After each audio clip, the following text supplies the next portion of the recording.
दोस्तों, समुद्र जब शांत रहता है तब उसकी खूबसूरती देखने का मजा ही अलग है। लेकिन वही समुद्र जब अशांत बन जाता है तब समुद्र के तट पर रहने वाले लोगों को काफी समस्याओं का सामना करना पड़ता है। मौसम बदल जाता है, हवा तेजी से बहने लगती है, तूफान आता है, बिजली कड़कने लगती है और जोर जोर से बारिश भी गिरने लगती है। समुद्र में इस तरह की अशांति मचाने में सबसे प्रमुख होते हैं ये साइक्लोन्स, जिसे हम चक्रवात या आंधी के नाम से भी जानते हैं। जब भी साइक्लोन आता है तब हमें हर एक बार एक नया नाम सुनने मिलता है। फानी, ओकी, क्यार, माहा, अम्फन वगैरह वगैरह। ये सब हमारे भारत में आए हुए साइक्लोन्स के नाम हैं। तो अमेरिका, यूरोप जैसे देशों के साइक्लोन्स के नाम करीना, ग्लोरिया, कटरीना, इजाबेला ऐसे रहते हैं। इन सारे नामों को सुनकर हम में से कई लोग कुछ ऐसे भी बोलते हैं। उनके वहाँ साइक्लोनों को सेलिब्रिटियों का नाम रखा जाता है। हमारे यहाँ पता नहीं क्या रखते हैं, कुछ नामों का तो हम उच्चार भी नहीं कर पाते।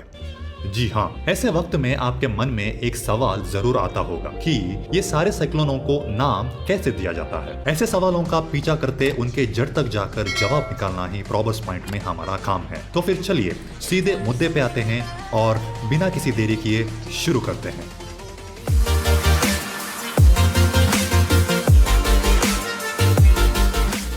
सबसे पहले जानने वाली बात यह है कि साइक्लोनों को कभी भी उनके उठने के बाद नाम नहीं रखा जाता। साइक्लोन आने से पहले ही उसका नाम तय किया जाता है। तो फिर इनके नाम कैसे तय किए जाते हैं?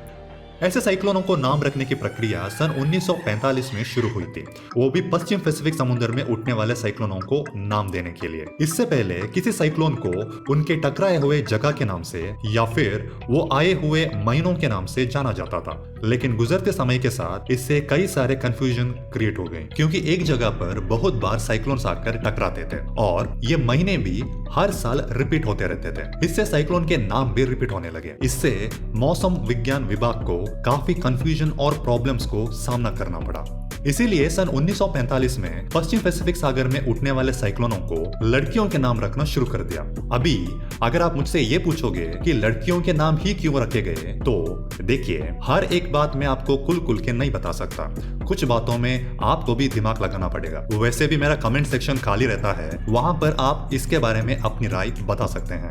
चलिए ठीक है, अभी ये पश्चिम पैसिफिक सागर में साइक्लोनों को दिए हुए इन नामों को देखकर बाकी देशों ने भी अपने नजदीकी समुद्र में उठने वाले साइक्लोनों को नए नए नाम रखने शुरू कर दिए। लेकिन इन साइक्लोनों का जन्म समुद्र में होता है और एक समुद्र के आसपास कई देश होते हैं। समुद्र में जन्म लिए इन साइक्लोनों से इन सारे देशों पर भी असर पड़ता है। ऐसे स्थिति में एक साइक्लोन को कोई एक देश ने कोई एक नाम रख दिया तो बाकी देशों को वो नाम पसंद नहीं आता था। ऐसे कह के एक ही साइक्लोन को अलग अलग देशों ने अलग अलग नाम रखा तो जागतिक स्तर पर फिर से कंफ्यूजन। इसीलिए इस सागर या समुद्र के आसपास रहने वाले सारे देशों को एक साथ आकर एक कॉमन नाम डिसाइड करना जरूरी था। ऐसी स्थिति पर साइक्लोन आने के बाद आप उसे नाम देने के लिए नहीं बैठ सकते, क्योंकि उस वक्त करने वाले बहुत सारे इमरजेंसी काम रहते हैं। इसीलिए साइक्लोनों को उठने से पहले ही उनके नाम फिक्स करने के लिए निर्णय लिया गया।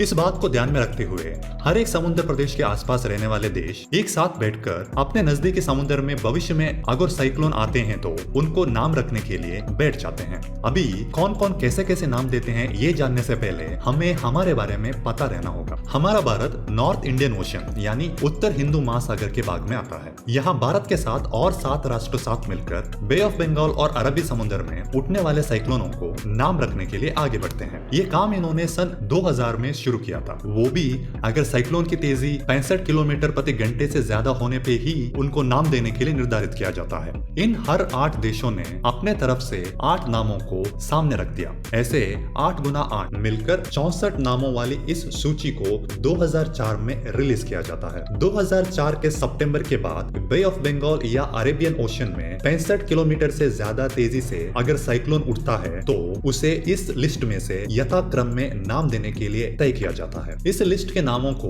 2004 से अगले 16 साल तक उपयोग किया जाता है। 2020 के मई में आया हुआ अम्फन साइक्लोन का नाम इस लिस्ट का आखिरी नाम था। तो फिर आगे और क्या, नई लिस्ट। इस नए लिस्ट को बनाने के काम को सितंबर 2018 में शुरू किया था और वो समाप्त हुआ मार्च 2020 में। यानी 1.5 साल सिर्फ नाम रखने के लिए। लेकिन इस बार नया लिस्ट बनाते वक्त अंतरराष्ट्रीय मौसम विज्ञान विभाग ने 8 देशों के साथ और भी 5 देशों को जोड़ने के लिए सलाह दी।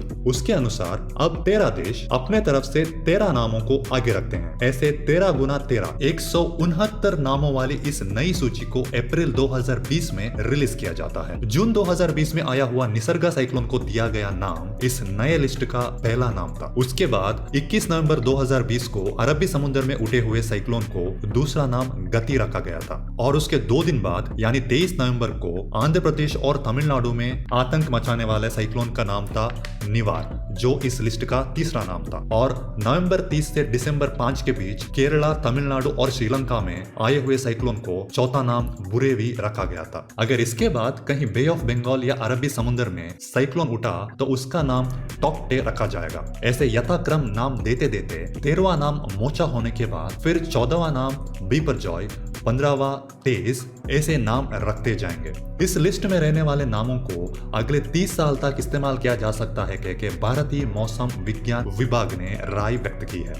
इतने सारे विषयों को जानने के बाद हमारे मन में और एक सवाल उठता है, वो ये है कि क्या हम इन साइक्लोन को अपने मनपसंद कोई भी नाम रख सकते हैं? नहीं, उसके लिए कुछ नियम है। वो ये है कि चुने गए नाम कोई भी राजकीय पक्ष, राजकीय व्यक्ति, धार्मिक विश्वास, संस्कृति और किसी भी आचार विचार से तटस्थ रहने चाहिए। दूसरा, चुने गए नामों से दुनिया भर में कोई भी समूह के लोगों के भावनाओं को चोट नहीं पहुंचनी चाहिए। तीसरा, ये नाम बहुत ही असभ्य या फिर बहुत ही क्रूर नहीं होना चाहिए। चौथा, नाम को जितना हो सके उतना छोटा रखना है और वो नाम उच्चार करने के लिए आसान होना चाहिए। पांचवा, इन नामों में 8 से अधिक अक्षर नहीं होने चाहिए। और आखिर में छठा, ऑलरेडी यूज किए हुए नामों को फिर से रिपीट नहीं करना चाहिए। अब इन नामों को उच्चारण करने के विषय पे आए तो ऑलरेडी अंतरराष्ट्रीय मौसम विज्ञान विभाग ने एक नया नियम लागू किया है। उसके अनुसार चुने गए नामों को कैसे उच्चार करना है, इसके विधि को साथ में ही देना जरूरी है।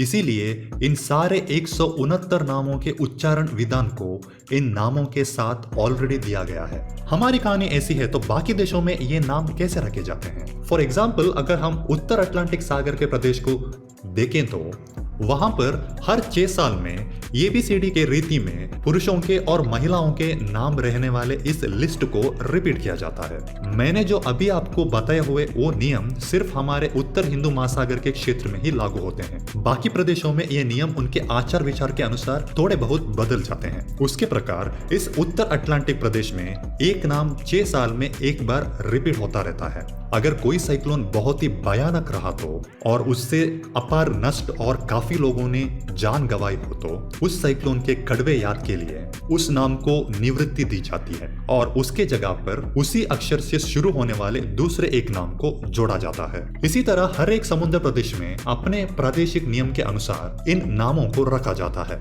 इन सब के बारे में मैं आपको इस एक ही वीडियो में नहीं बता सकता क्योंकि फिर यह वीडियो काफी लंबा होता जाएगा।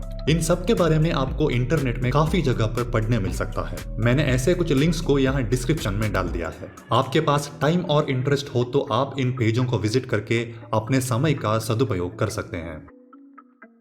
तो दोस्तों, इस बार के लिए इतना काफी है। अगले वीडियो में मैं आपको मर्दों के पगार और औरतों की उम्र को क्यों पूछने नहीं चाहिए इसके बारे में बताऊंगा। अभी तक चैनल सब्सक्राइब नहीं किया हो तो अब कर देना और उसके साथ उसके साइड वाली घंटी भी दबा देना। तो चलो ठीक है, अगले वीडियो में मैं आपसे फिर से मिलता हूं।